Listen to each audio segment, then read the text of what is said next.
Hey everyone, you most welcome in exam word. So guys, चर्चाएं चल रही हैं सीयूईटी की, क्योंकि पूरा पैटर्न बदलने जा रहा है, चीज़ें काफ़ी बदलेंगी और कुछ को डिफ़िकल्टीज़ भी आएंगी और कहीं ना कहीं कुछ के लिए चीज़ें आसान भी हुई हैं, खासकर उन स्टूडेंट्स के लिए जिनको ड्यू जैसी यूनिवर्सिटीज़ में 95% लाने के बाद भी बेहतर कॉलेज नहीं मिल पाता था।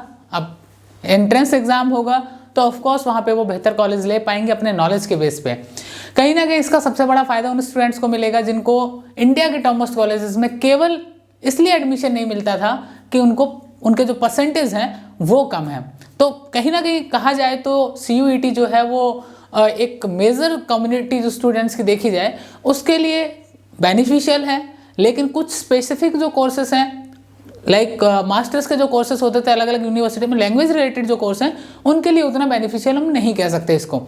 लेकिन यहाँ जो सबसे इम्पॉर्टेंट है वो ये समझना होगा हमें कि सीयूईटी एग्ज़ाम कब होगा, एग्ज़ाम जब होगा तो चीज़ें कितनी बदलेंगी, क्या बदलेगा। वैसे इन पे बहुत सारे लोग चर्चाएं कर रहे हैं। कहीं ना कहीं इसी जो कहें कि चेन में एक चीज़ मैं आपको समझाना चाहूँगा सीयूईटी से रिलेटेड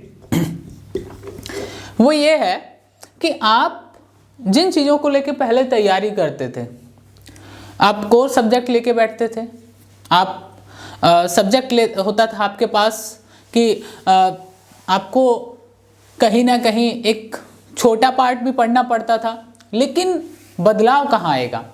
बदलाव पेपर के पैटर्न में जब आता है तो यहाँ मैं आज चर्चा करूँगा डिफ़िकल्टी के लेवल की, कि आखिर क्या डिफ़िकल्ट हो रहा है और क्या इजी होगा। तो सबसे पहले हम चलते हैं सीधे डीयू।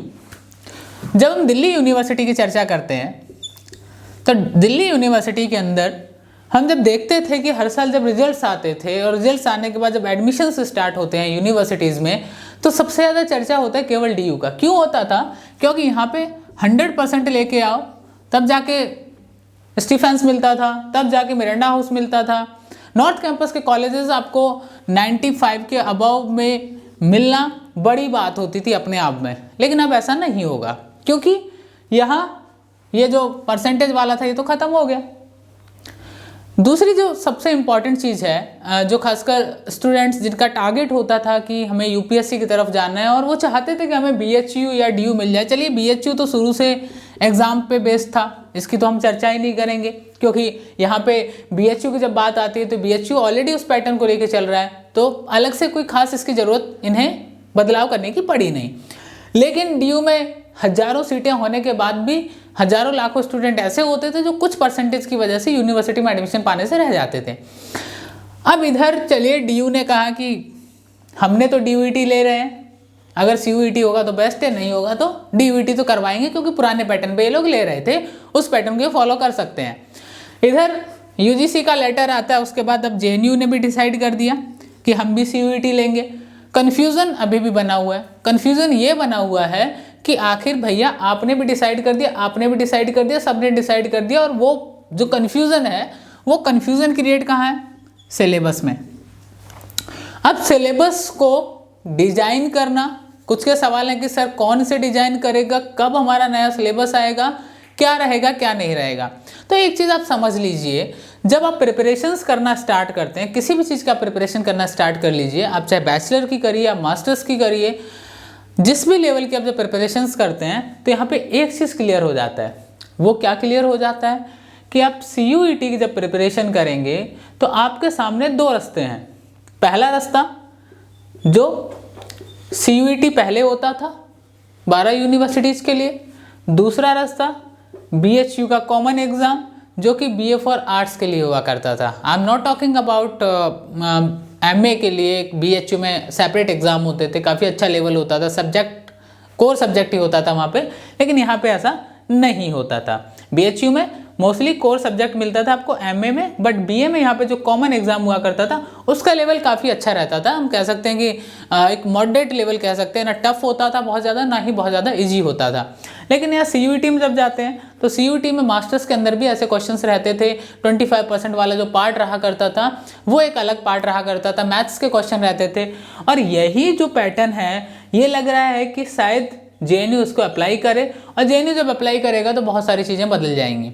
बदलेगा क्या क्या, क्योंकि यहाँ पे जो कोर सब्जेक्ट का वैल्यू होता था, कोर सब्जेक्ट का वैल्यू मास्टर्स में अभी भी रहेगा, क्योंकि 75% बहुत बड़ा वैल्यू होता है। अगर आपका 75% बहुत अच्छा तैयार है, 25% जो आपके पास है उसमें अगर आप काफ़ी ठीक ठाक भी कर देते हो तो भी बहुत आराम से निकल जाएगा एग्ज़ाम। लेकिन यहाँ सबसे बड़ा दुख जो है वो बीए वालों को है कि भैया अब हम किस पैटर्न को लेकर तैयारी करें। अब क्योंकि देखिए कोई भी एग्जाम हो, अगर आपके पास पैटर्न नहीं है, you have no syllabus about it, then इतना इजी नहीं होता है किसी भी एग्जाम को क्रैक कर पाना। तो मैं आज आपको ये बताऊंगा कि आपको फॉलो क्या करना है, आपको पैटर्न क्या फॉलो करना है, उस चीज़ को आप लोग थोड़ा सा माइंड में रखिए, ठीक है।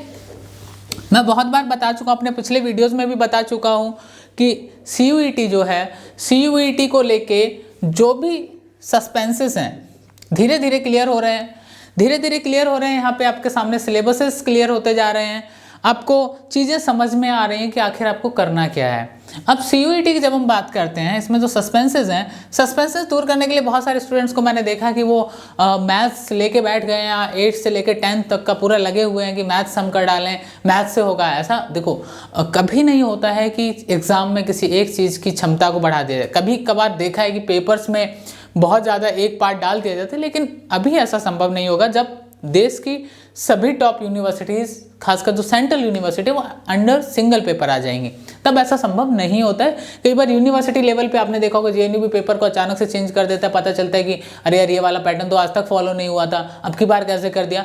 ऐसा कुछ CUET में हो सकता है कि हमें देखने को ना मिले, क्योंकि ये लगभग 40+ यूनिवर्सिटीज इसमें शामिल होंगी। जब चीज़ें प्रॉपर वे में जब चीज़ों को किया जाएगा तो यहाँ लगभग 40 से ऊपर यूनिवर्सिटीज़ होंगी। तो मैं एक चीज़ कहूँगा आपको कि आप चाहे वो रीजनिंग वाला पार्ट हो या फिर GK वाला पार्ट हो, और या फिर हो आपका मैथ्स, और या हो इंग्लिश, इन 4 चीज़ों में जिन चीज़ों को आपने बहुत बेसिक से पढ़ा है, स्कूलिंग में पढ़ा है आपने, बहुत सारी चीज़ें आपकी GK की जो होती हैं वो मोस्टली स्कूलिंग से आती हैं। जो आपने स्कूल में सब्जेक्ट पढ़े थे, आप आर्ट्स के लिए दे रहे हो, वहाँ से रिलेटेड बहुत सारी चीज़ें आपको देखने को मिलती हैं। इसके लिए आपको मैंने एक चीज़ लास्ट वीडियो में बताई थी कि आप बहुत ज़्यादा परेशान मत होइए। आप BHU के पेपर्स लीजिए, आप BA की तैयारी कर रहे हैं तो BA आर्ट्स का जो पेपर हुआ करता था उसको उठाइए, CUCET जो हुआ करता था उसके पेपर्स को लीजिए, ताकि आप लोग यहाँ पे भी कंफर्म हो सकें कि CUCET का पैटर्न क्या था। तीसरा, आप लोग जो यूनिवर्सिटीज़ के अपने स्पेसिफिक हुआ करते थे, आप अगर DU के लिए प्रिपेयर कर रहे हैं तो DU के अंदर जो पेपर्स हुआ करते थे उनको भी एक बार आप ले सकते हो। वहाँ से आपको क्या है कि आपको DU का भी कम से कम आइडिया लगेगा। जो DUET लिया करता था, इस पैटर्न को भी आपको उठाना पड़ेगा, ठीक है। यहाँ BHU CUCET मैं पहले भी बता चुका हूँ, लेकिन यहाँ पे DUET को भी आप लोग ऐड करिए। मास्टर्स की जब बात करते हैं तो मास्टर्स में जितने भी MA के जो लोग इस वीडियो को देख रहे हैं उनको मैं बताऊं तो आपको ध्यान रखना है कि आपको कोर सब्जेक्ट उठा के देखना है। आपका जो कोर सब्जेक्ट का पेपर था उसको उठा के देखना है। और इंडिया में जो सबसे बेस्ट पेपर हुआ करता था खासकर मास्टर्स के लिए, जिसका लेवल बहुत बेहतर हुआ करता था, वो केवल JNU और BHU और एक जो यूनिवर्सिटी है वो है HCU, हैदराबाद सेंट्रल यूनिवर्सिटीज़। जो मेरा एनालिसिस है वो ये है कि इन 3 का सबसे बेस्ट हुआ करता था कोर का। CUET जो है ना, CUCET होता था जो 12 यूनिवर्सिटीज़ के, उसके लिए जो कोर सब्जेक्ट है वो इतना टफ नहीं आया करता था, इतना हार्ड नहीं हुआ करता था कि आप लोग नहीं कर पाएंगे हैंडल। लेकिन यहाँ जब JNU इसमें पार्ट बनेगा तो ऑफकोर्स उसका जो लेवल है वो थोड़ा सा कहीं ना कहीं टफ होगा। लेकिन अगर आपको कोर सब्जेक्ट का एनालिसिस करना हो तो प्लीज़ JNU उठाइए, BHU उठाइए और हैदराबाद सेंट्रल यूनिवर्सिटी को उठा लीजिए। जब सवाल आता है कि भाई ये जो पेपर्स हैं इनको उस वे में क्यों नहीं लिया जा रहा है कि एक सिंगल पेपर क्यों नहीं हो सकता है, इसमें कोर क्यों, तो देखिए ऐसा है कि आप जब पोस्ट ग्रेजुएशन भी कर लेते हैं तो आपने देखा होगा कि नेट और JRF में भी डबल पेपर होते हैं। तो घबराने की तो ज़रूरत है नहीं, आप अगर उसको तैयार कर सकते हो तो इसको तैयार करने में मुझे नहीं लगता किसी को कोई दिक्कत होगी, वो चाहे फिर BA का हो या फिर MA का हो। तो यहाँ आपको सबसे इम्पॉर्टेंट क्या है, सेल्फ एनालिसिस। पेपर्स को उठाइए, एनालाइज करिए उनको, और ये देखिए कि आपका सबसे जो वीक सेक्शन है वो कौन सा है, ठीक है। अब वीक सेक्शन को मजबूत करने के लिए आप लोग क्लासेस कर सकते हो, आप ट्यूशन्स कर सकते हो, आपको जो बेटर लगता हो। ऑल्दो हम भी क्लासेस प्रोवाइड कराते हैं, लेकिन आपको जो बेटर लग रहा है कि आप एक सब्जेक्ट स्पेसिफिक में कमज़ोर हैं, आप चाहें उसका वहाँ अपने आसपास में ट्यूशन्स लीजिए, या ऑनलाइन प्लेटफॉर्म जो आपको क्लासेस प्रोवाइड करवा रहे हैं उनको ज्वाइन करिए। लेकिन एक चीज़ है, वो ये है कि कहीं भी ज्वाइन करने से पहले एक चीज़ नोटिस करिएगा कि क्या वहाँ पे ये सारी चीज़ें कवर हो रही हैं। पता लगे आपको कोई बोल दे कि नहीं नहीं हम तो JNU का पुराना पैटर्न फॉलो कर रहे हैं, भूल के भी हाँ मत करिएगा, कोई भी हो चाहे मैं ही क्यों ना हूँ। यहाँ प्रीवियस ईयर पैटर्न अगर कोई फॉलो कर रहा है, केवल प्रीवियस ईयर पैटर्न, देन आपके साथ केवल और केवल धोखा हो रहा है। तो सबसे इंपॉर्टेंट चीज़ जो है वो है आपका खुद के द्वारा किया गया एनालिसिस इन पेपर्स का और इन पैटर्न्स का। उसके बाद आप ये समझ लीजिए आप लगभग 80 to 85% क्लियर हो जाएंगे कि आपको आखिर पढ़ना क्या होता है। ठीक है, आपको खुद से जब चीज़ें समझ में आ जाती हैं कि आपको क्या पढ़ना है, मैं गारंटी से एक चीज़ कह सकता हूँ, आप कोई भी पेपर हो, not only for JNU CUET, कोई भी पेपर हो, आप लोगों का एक होता है कि माइंडसेट क्लियर होना। जब आप UPSC की तैयारी करते हो ना, बोलते हो सिलेबस अगर क्लियर हो जाए कि आखिर हमें पढ़ना क्या है, तो कहानी क्लियर हो जाती है पूरी। कई लोगों को देखा ये कहते हुए कि UPSC कोचिंग हम केवल इसलिए ज्वाइन करते हैं ताकि हमें ये समझ में आ जाए आखिर पढ़ना क्या है। तो ये समझ लीजिए CUET निकल जाएगा, वो चाहे फिर BA के लिए हो या फिर मास्टर्स के लिए हो। बाकी हमारी हेल्प चाहिए, हमारी क्लासेस ज्वाइन करनी हो, लिंक्स हर वीडियो के डिस्क्रिप्शन में दिए होते हैं, वहाँ जाके आप ज्वाइन कर सकते हैं, उन्हें रजिस्टर कर सकते हैं क्लासेस के लिए। खैर सबसे इम्पॉर्टेंट ये है, बाकी आपको एक जो CA है, करंट अफेयर्स है, उस पर बहुत अच्छे से फोकस रखना है। और मैं कहूँगा कि करंट अफेयर के लिए कोई आपको गाइड करेगा, हिंदू पढ़िए, ये पढ़िए, मैं कहता हूँ आपको हिंदी न्यूज़पेपर भी अच्छा लगे ना, उसे पढ़िए।